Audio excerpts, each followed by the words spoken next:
Hey N6s, welcome to Module 2.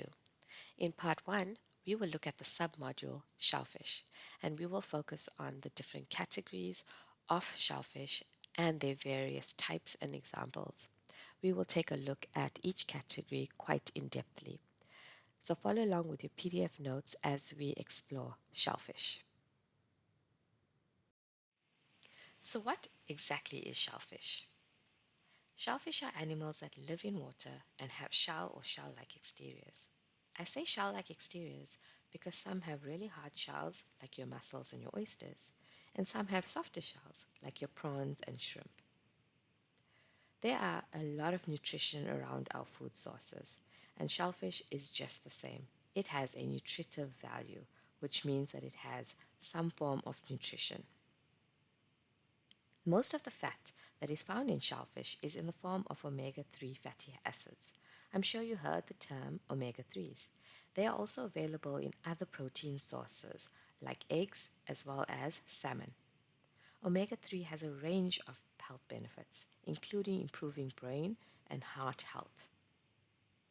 Shellfish is also rich in iron, zinc, magnesium, and vitamin B12, which play a vital role in our bodies. You have learned a lot about the roles of these different nutrients in nutrition and menu planning info.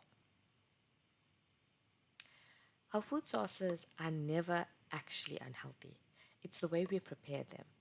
So, preparing shellfish in a nutritious form where it is steamed, baked, or grilled, and not breaded, crumbed, or deep fried, because shellfish may contain additional calories, refined carbohydrates, added salt, and other unhealthy ingredients. Our food sources are never unhealthy.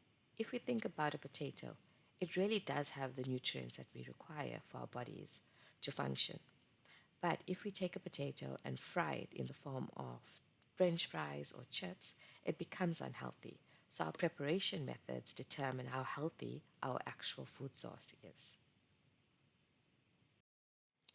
Shellfish is divided into two main categories: your crustaceans and your mollusks. These are examples of the crustaceans: crab, crayfish, lobster, prawn, as well as shrimp.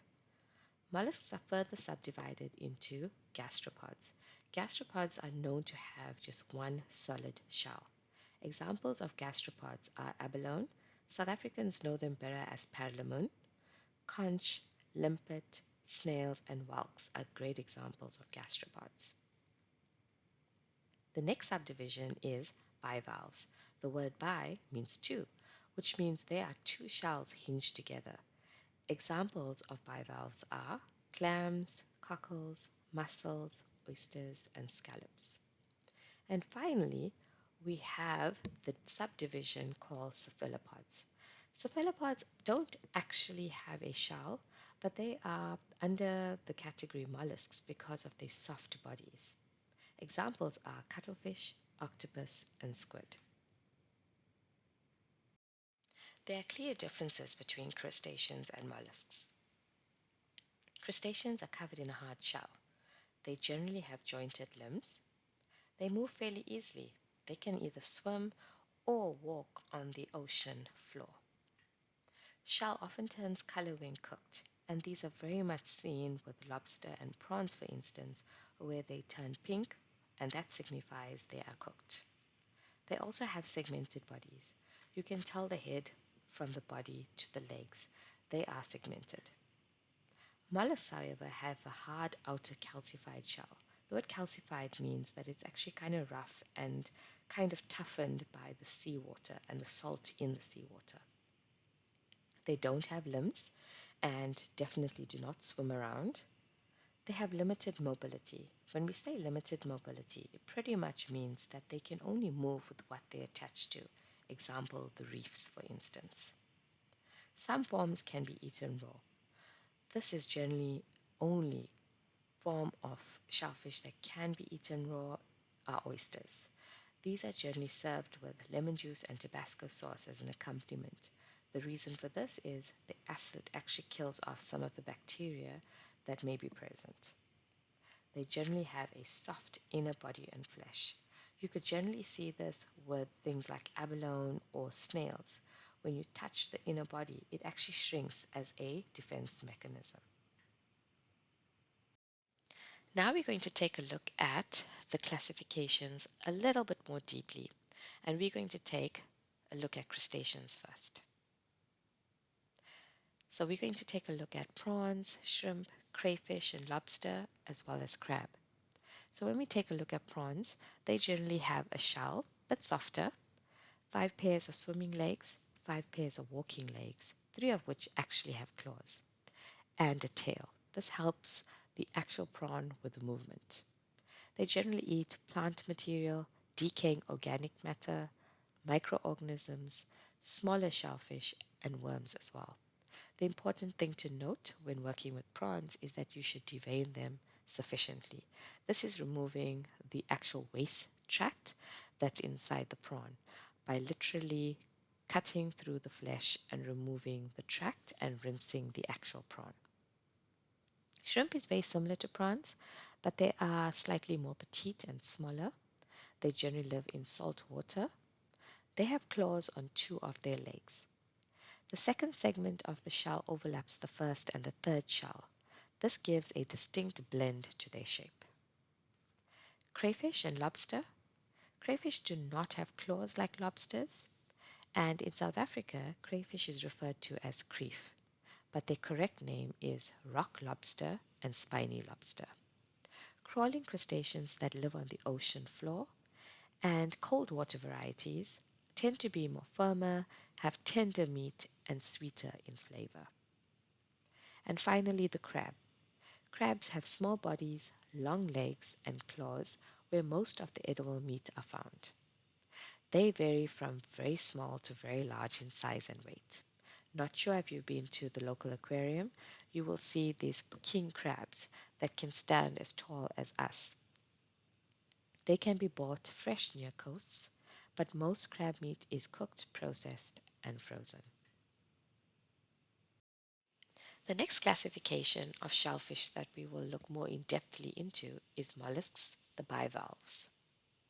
We will take a look at clams, mussels, oysters, and scallops. Clams, there are over 2,000 species of clams of various sizes. They bury themselves in sand or sediment. They have hard shells when they are in deep waters and tend to be larger. And softer shell varieties live in the coasts in shallow waters. Mussels have a beard that is connected to an organ called the foot, which must be removed before cooking. This process is called debearding. And if you do not remove that tuft of hair, it could be very unappealing for consumers to eat the cooked product. They generally attach themselves to rocks and reefs and stay in one place. Mussels are known to be filter feeders. This means that they sometimes ingest toxins and bacteria which can be poisonous. It is vitally important to purchase mussels from a reputable supplier, as the environments that they're bred in can sometimes contain pollution and toxins which they can ingest. They tend to have a mild ocean flavor with a faintly sweet mushroom undertone. Oysters are found in many oceans across the world. They're generally known as economically valuable sources of food because they can produce food as well as pearls often used in jewelry making. They can reproduce on their own and can change their sex from male to female. This is also known as being asexual. Oysters is one of the only shellfish that can be eaten raw, but it must be accompanied by lemon juice as well as Tabasco sauce. Scallops have a white abductor muscle that is edible that opens and closes the shell. It also has a bright orange section called the sac, also known as the coral. The muscle is generally round and tender, and that is the part that should just be seared until barely cooked. When cooked, it has a sweet and salty taste.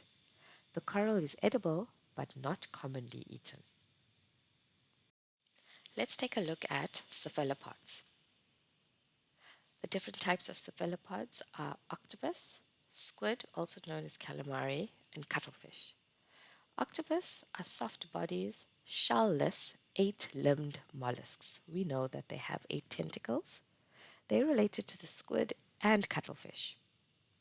They have a gland that releases black ink in the form of defense, and the ink is used in many culinary preparations, such as squid ink pasta and risotto.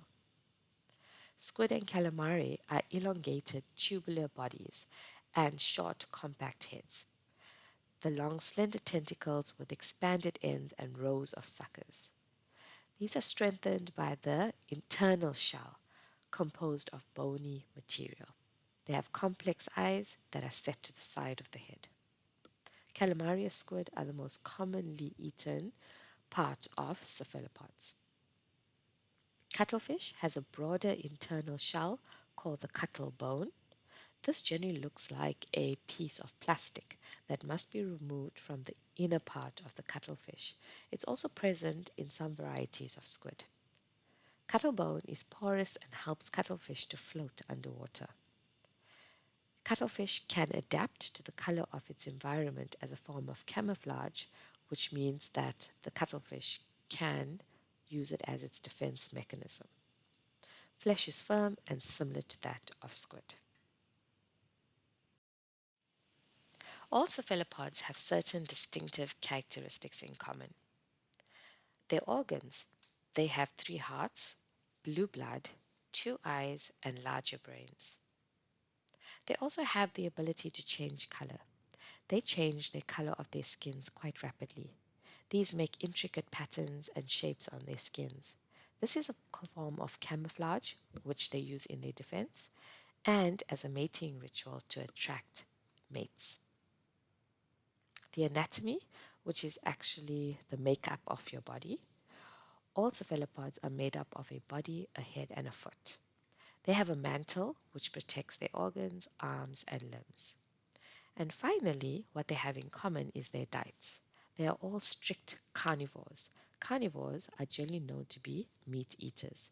In this case, cephalopods' diet includes various fish, crustaceans, and other mollusks. Now let's take a look at gastropods. Remember, gastropods have one single shell unit, unlike bivalves that have two shells hinged together. We're going to take a look at abalone, conch, and snails. Abalone is locally known as parlemon, economically important species because they have a high market value. They are generally quite sought after. They are flattened, slightly spiral shells with a soft body and a muscular foot. They generally cling to rocks in cold water, and the meat is slightly tough and it's similar to calamari. Conch, also known as seashell horn or shell trumpet, made of several different kinds of sea snails. Not sure if you've seen these before where people put this big shell to their ear to listen to the ocean. This is a conch. Meat has a mild, sweet, clam like flavor. It can be a little tough like abalone and needs to be tenderized before cooking. Finally, snails. Humans have consumed land snails for thousands of years. They are generally low in fat and high in water content. In France, they are called escargot, and it is quite a delicacy and very expensive. It's commonly cooked in garlic and parsley butter and served in their shells. There is an additional classification of mollusks. These are called echinoderms. Echinoderms are species that can be characterized by a hard, spiny covering or skin. The group includes the starfish, sea cucumbers, and sea urchins. Let's take a look at what a sea urchin is. These are spiny echinoderms. They are spherical and have hard, spiny shells. The edible part of the sea urchin is the roux, and it's often eaten raw. You can see the roux that is pictured on the right hand side. You will see those orange tongues, that's what they're called. That is the edible part of a sea urchin.